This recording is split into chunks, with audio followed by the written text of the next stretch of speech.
SEIDARM has been under development for more than 6 years. Its earliest version, called the Sonic Barrier, was demonstrated for members of the Arizona State Legislature in December of 2010. On Tuesday, December 28th, 2010, members of the Arizona State Legislature were briefed on a new concept for border protection. Attending the briefing were State Senators Russell Pierce, Gail Griffin, Al Melvin, and Andy Biggs, and State Representative John Kavanaugh. Briefers were Glenn Spencer of American Border Patrol, Mike King of Border Technology, and Craig Walters of Basin Geophysical. The briefing was held at 8 a.m. in Senate Caucus Room 1 at the Arizona Capitol. Phoenix is the capital of Arizona. 185 miles away, on a ranch on the Mexican border, a seismic detection system known as the Sonic Barrier had been installed. The briefing involved a live demonstration of the system. This was done using an internet-controlled thermal camera installed on a 50-foot mast at the ranch. The camera showed people walking from the border to the Sonic Barrier. As they did, another computer screen displayed on the wall of the meeting room showed how sensors buried in the ground reacted as they approached. And they're creating a seismic anomaly. There they are. And there's our border travelers. Now, if you notice how far I panned to the left, they're probably right there. They're over 200 yards from the sensor line right now. We've already detected them, and you can see that as they get closer, it's getting bigger. It is that sensitive. This isn't even, I have this thing turned down so you don't actually, so it's easier to see, but so you can actually see what you can really see. As I zoom in, this is more realistic is what we're going to see. And there you can see how big actually the signal is that they're creating. Kind of give you a little background. I've been looking at these wiggle traces when I'm collecting seismic data for oil and gas exploration for almost 20 years now. And a lot of times I'm just looking at the ambient noise going across, and I could tell just by looking, just visually looking at my screen, whether people were coming across, a pickup truck was coming by, a plane was flying over. I mean, I'm in an enclosed room where I'm doing this recording in a remote location out in the field, and I could actually tell what's going on outside that room by looking at the little wiggles on the line. It's just a trained eye. Now, what Mike's is proposing here is taking this little wiggle trace and turning it into a digital signal, applying an algorithm to it, and actually extrapolating, boom, this is 5 people walking across. This is a mule that's kind of wandering by himself. This is a Border Patrol truck coming down the road. And he'd be able to essentially just automate all this. So all you basically have to do is just turn it on. For the next 6 years, a team worked to refine and improve the technology that was to become SEIDARM. The team consisted of Glenn Spencer, Chief Executive Officer, Mike King, Vice President of Border Technology, Dr. Greg Voss, Algorithm Designer, Rand Talbot, Chief Software Engineer, and Craig Walter, President of Basin Geophysical. This team is still together today. Here is just a sample of what SEIDARM can do today. People red. People red. Vehicle red. Vehicle red. Aircraft red.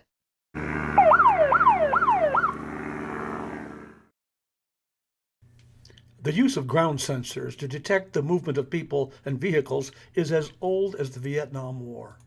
Today, the U.S. Border Patrol has nearly 12,000 underground sensors deployed along our borders. These sensors consist of a geophone placed underground, powered by a battery. A small computer chip contains software that sends an alarm to a Border Patrol station if the seismic signal meets certain criteria. Personnel then decide what action is necessary. However, an Office of Inspector General report found serious problems with them. Hard data showed that these sensors have a false alarm rate of more than 90%, and less than 1% of alarms led to an apprehension. In response, the Department of Homeland Security sought proposals to link these sensors by radio. Problems with bandwidth and frequency could not be overcome, and the idea was dropped. SEIDARM is different. Individual geophones have a detection range of about 40 feet. SEIDARM sensors have a detection range of up to 700 feet.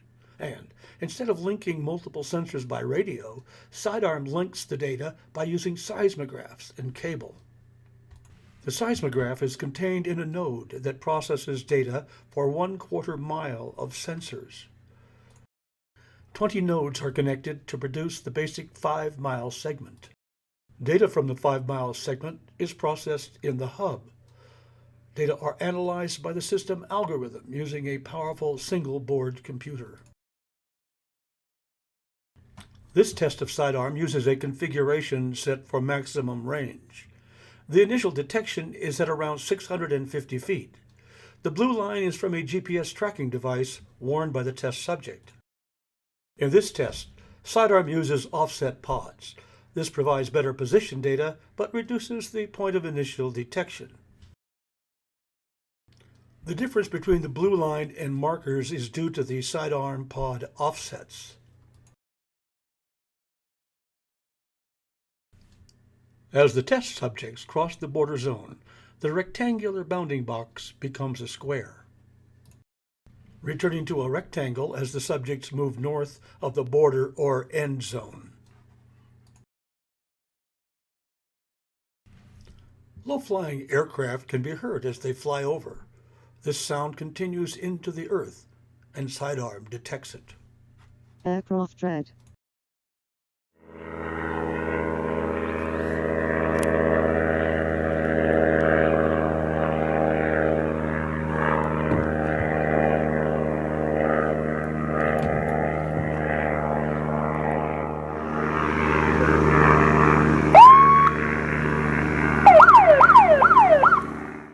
The use of drones in testing led to the development of a system to use SEIDARM to direct a drone to intercept a target. In this test, SEIDARM includes an audio alarm for people, aircraft, and vehicles. People red. People red. People red.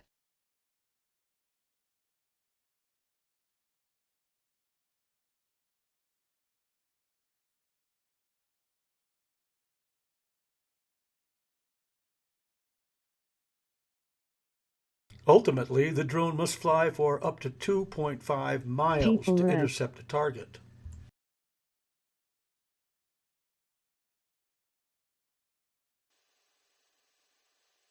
People red.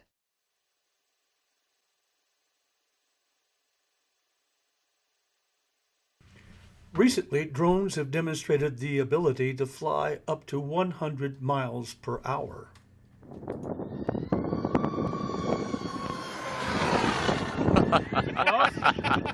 Assuming a drone capable of 85 miles an hour, and drones placed at the center of a 5-mile segment, an identicopter could reach the farthest segment in the time it takes a person to walk 480 feet. In other words, placed on the border, SEIDARM could intercept and send video of suspects before they cross the border. SEIDARM brings a new capability to America's border defenses. Besides being a standalone system, SEIDARM can be a force multiplier by telling existing systems where to look for suspects. This is a scourge. We lose thousands of our fellow Americans every year to drugs and opioid use. I will stop the drug inflow from our borders, believe me. Drugs are flooding across the Arizona-Mexico border. In early 2016, SEIDARM was installed in an Arizona drug smuggling corridor. On the very first day of testing, even before the system was totally set up, SEIDARM set out an alarm, and 2 people were spotted who appeared to be carrying drugs. Same thing happened the next day. The local newspaper learned of SEIDARM and ran a story of one of its adventures.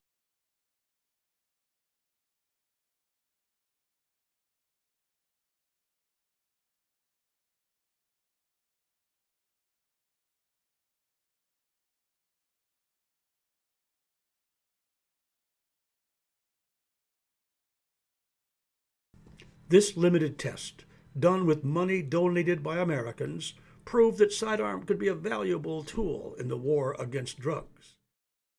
SEIDARM costs less than a tenth of fencing. It can be deployed very rapidly, and it can stay in service for years with very little service. SEIDARM could play a major role in the rapidly growing world market for border security.